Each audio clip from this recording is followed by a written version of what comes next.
Welcome to ZoNiCo Reviews. Today we're going to be covering Spore by Maxis, or I believe Will Wright, who actually owns the corporate, Sims kind of series. Anyway, to start off, Spore is, in my opinion, a great game. Don't want to sound too biased, but I've had many an hour playing Spore, enjoying, even many a day, really enjoying the game itself. Now I know the game's a bit, not old, but old, you know what I mean?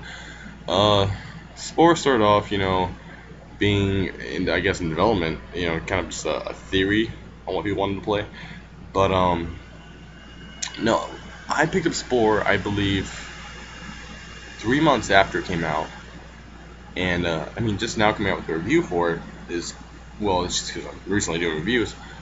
Spore was, in my opinion, a great game because it kind of went through some cool shit. Look, the game starts off with you in a cellular stage. Starts off as just one, a microorganism moving up and developing. And I know the cell stage is very short. It's tiny. It's very tiny. But even so, it is a great. This game starts off good, okay? It moves on, of course, moving on to early development, which is just I can't remember what it's called. I believe it's just called creature mode or creature stage, whatever.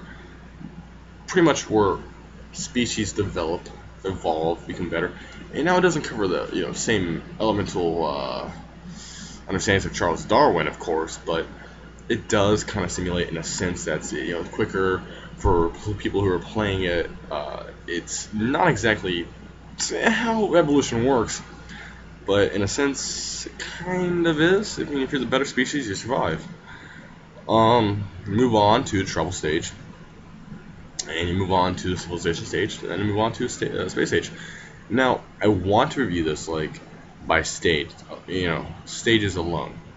Starting off in the cell stage, okay, the gameplay is kind of monotonous. You go, you kill another microorganism. You may or may not get a skill, or not a skill, but an evolutionary part from it. If you don't, then you just gain points to grow larger. And even if it is a microorganism that has a new part for you to get, you still grow larger. Still, it is fun at that point.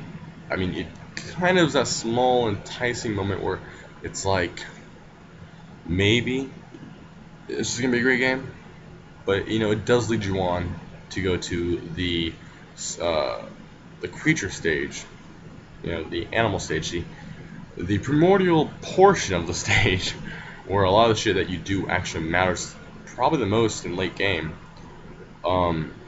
And as a creature, you go on to, and most of it's just obtaining parts, and after that, evolving and moving to new migrational homes.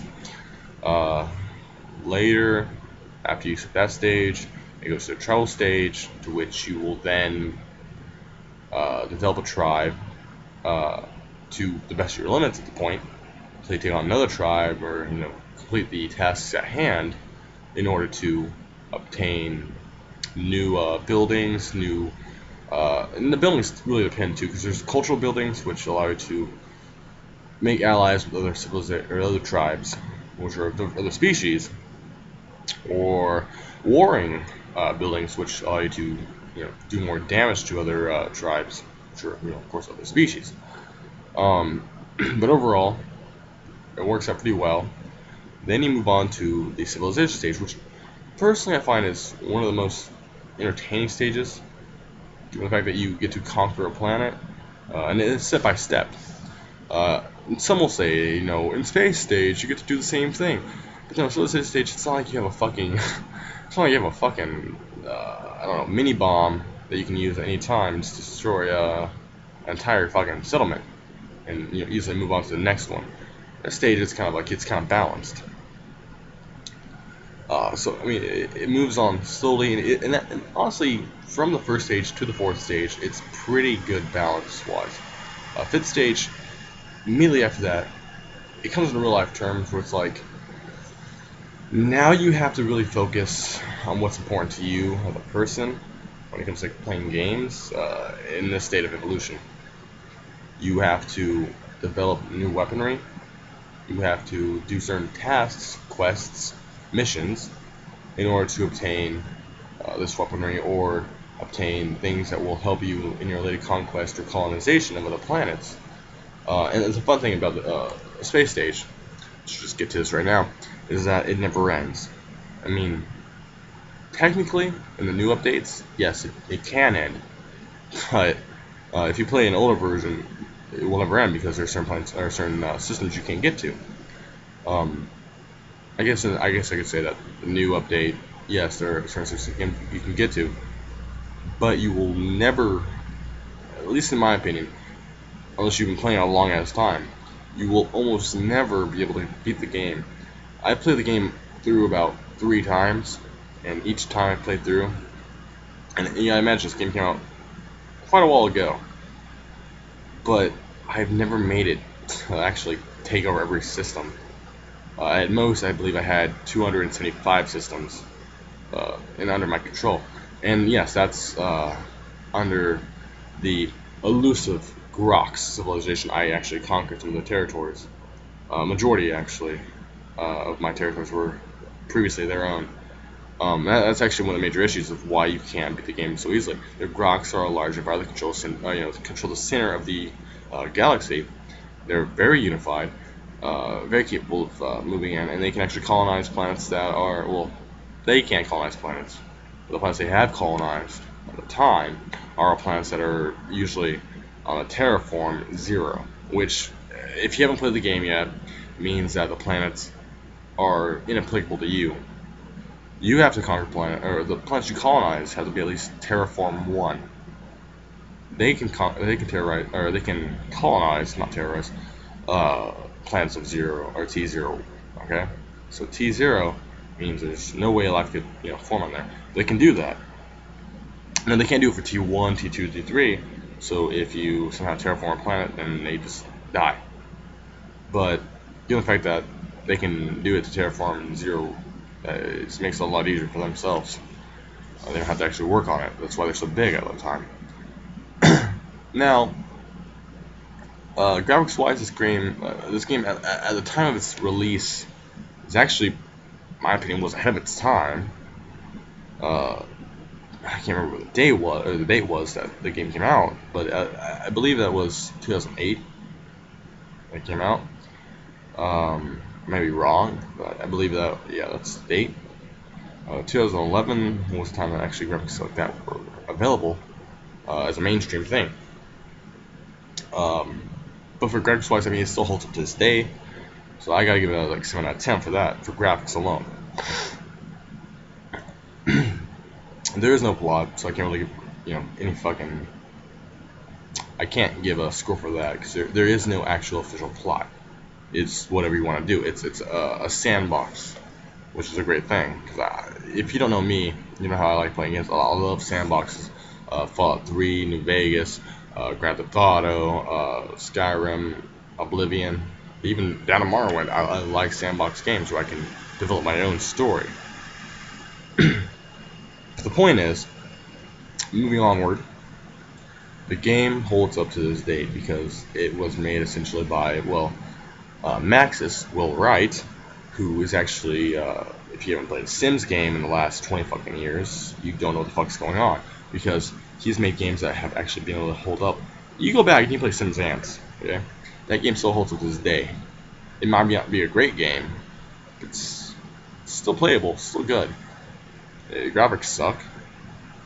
Gameplay is kind of like, you can't really win that. I think, actually recently Pro Jerry did a review on that.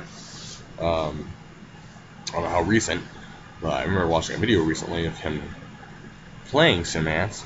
Yes, it's not that easy to beat the game, but you still have fun at the beginning of it, at least. Point is, with any Will Wright game, My favorite actually, Sims Pirates. Or I'm sorry, not Sims Pirates, but wait, no, Sim Pirates. It's on the same guy. My bad. Completely my bad. I'm sorry. Will Wright. God, he did the Sims games. He did Sim Earth, Sim Life. I haven't played Sim Life. I played Sim Earth, Sim Ants, Sims. A lot of those games. I gotta say that personally, Sim Earth is one of my favorite games ever. But in Spore, it's practically taking Sim Earth if you or some Sim Earth if you haven't played that game. It's taking that but to a new graphical level, along with new expansions to it. So if you enjoy that game, you'll enjoy this game. It's really for the person who likes sandbox games and large playing games at that point. But graphics wise, it's pretty good. It's amazing actually at the time that it came out, even today. Gameplay wise, pretty fucking good. I mean, you'll be entertained for hours on end trying to build the greatest species ever. Um, Controls wise, I really didn't go over that much, but the controls are pretty simple. I mean, it's a point game pretty much. It's a point and click game for the most part. It's pretty fucking simple. You'll love it. Um, Sound, music, fits everything perfectly.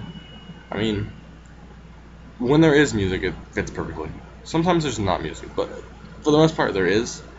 But it does fit with the tone of what you're trying to do. When you go to war, war music kicks on. When you're at peace, well, it's just like you're trying to. It's just a regular civilization. Kind of imagine Civilization 5 or 4, where the music was at the point where you were at peace. It was just no, no, no, no, no, some shit like that. Just peaceful. It's kind of the same shit. So I mean, overall, I have to give the game roughly about 7 out of 10, maybe even 8 out of 10. I'll stick with 8 out of 10 because that sounds a lot more appropriate for this game. Given that it's actually a pretty good masterpiece based on Charles Darwin's evolutionary theory. So even though it doesn't follow the same guidelines, it's still pretty close, and it does hold up to keeping the person playing the game entertained. So I gotta give it an 8 out of 10. But yeah, 8 out of 10. It's a great game. If you haven't played it yet, I suggest you do. It's a great game. A lot of people who play FPSs will enjoy it.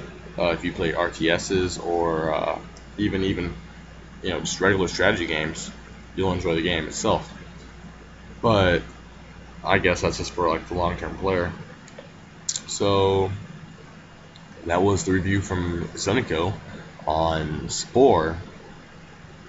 If you don't enjoy it, then well, that's you. But that's primarily because it just doesn't fit with your category. That's the only problem that you'd have with it is it doesn't fit who you are, man. I mean, but game's good in my opinion. If you haven't played it yet, give it a whirl. You might enjoy it. In fact, I feel like you'll be spending several fucking hours having fun with that game, learning all the new shit, like being able to destroy planets and going to the center of the universe and meet Steve. So, anyway, have fun. I'm happy you joined me today. Have fun. Stay safe. That's it for ZoNiCo Reviews. Good day.